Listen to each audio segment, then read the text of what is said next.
هُوَ الَّذِي خَلَقَ لَكُمْ. He, in fact, is the same one who created you. I'm translating this way on purpose. It's a strange way of translating, but I'm doing that deliberately. The name of Allah in this ayah is actually a dhamir. It's a pronoun, huwa. A pronoun from a language perspective, يَعُودُ إِلَى مَا سَبَقَ. It goes back to what came before it.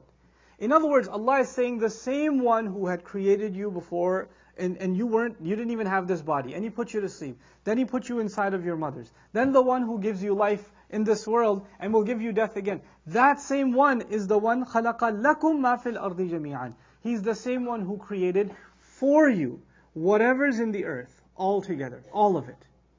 Now what's the connection? The first thing to understand is the connection with the previous ayah. You were in the closest company of Allah, which illustrates how much love Allah has for you. Allah didn't do that for other creations the way He did that for you. And then He decided that He will build you a home on this earth, on this planet. In the entire universe, He picked this small planet for our habitat, our home. And then He says, He goes out of His way to say that He created especially for you. He went out of His way for your sake to create things on this earth all together. Meaning everywhere on this earth there is something that you can benefit from. That is for you. This is a profound statement. Scholars were baffled by this statement. How is everything in the world created for us? How is a mosquito created for me?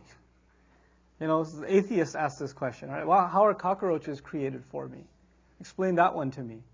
Or how is this created for me or that created for me? They'll ask this question, because if everything is for me, then no thanks, I don't like bacteria. Or I don't want virus. Or I don't want this, right? They'll say, how is that for me?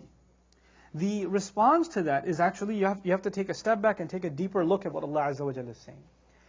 The idea of benefit for a materialist, when a person can only think in the material sense, their idea of benefit can only be what? Material. There's no other benefit in their view because they've become entirely materialistic.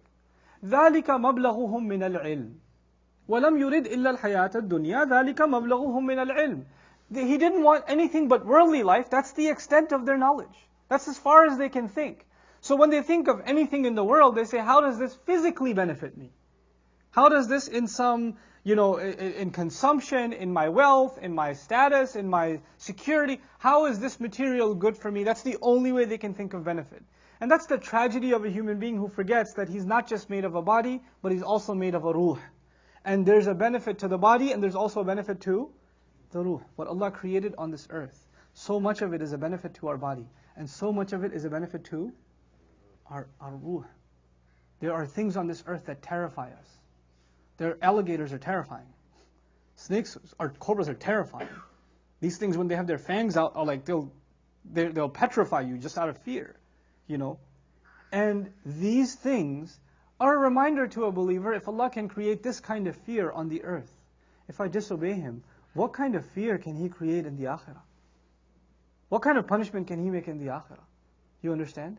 When there's some kind of thing you find disgusting in the world, you find snails disgusting, cockroaches disgusting. If you think this ugliness or this insect or this creature that is surrounded by filth and you hate it, you can't stand it, and the smell of it, when you look at these ugly things, you're reminded in this world that Allah Azza wa Jalla, just like in this world He gives you a snapshot, a little picture of Jannah, He'll also give you a little picture of what? Jahannam. He'll also give you a picture of Jahannam. He'll tie physical realities to spiritual realities. He'll do that for you all, over and over again. So even things that don't physically benefit you are still a reminder for you.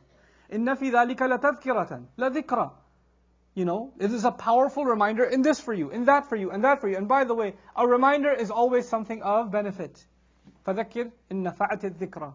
A reminder is always of benefit. So the world and everything in it is actually a matter of benefit. Whether it's directly of benefit, like the animal, and the skin of the animal, and the flesh of the animal, and the milk of the animal, and the ride of the animal. There's so much of the animal that is of benefit. Or there are animals that we can't eat or consume, or they're poisonous or dangerous. Even they have benefit. If the benefit isn't physical, then the benefit is what? Spiritual. And since the human being is both of these things, so Allah Azza wa Jalla created this earth to benefit both parts of our existence. The physical part of our existence and the spiritual part of our existence.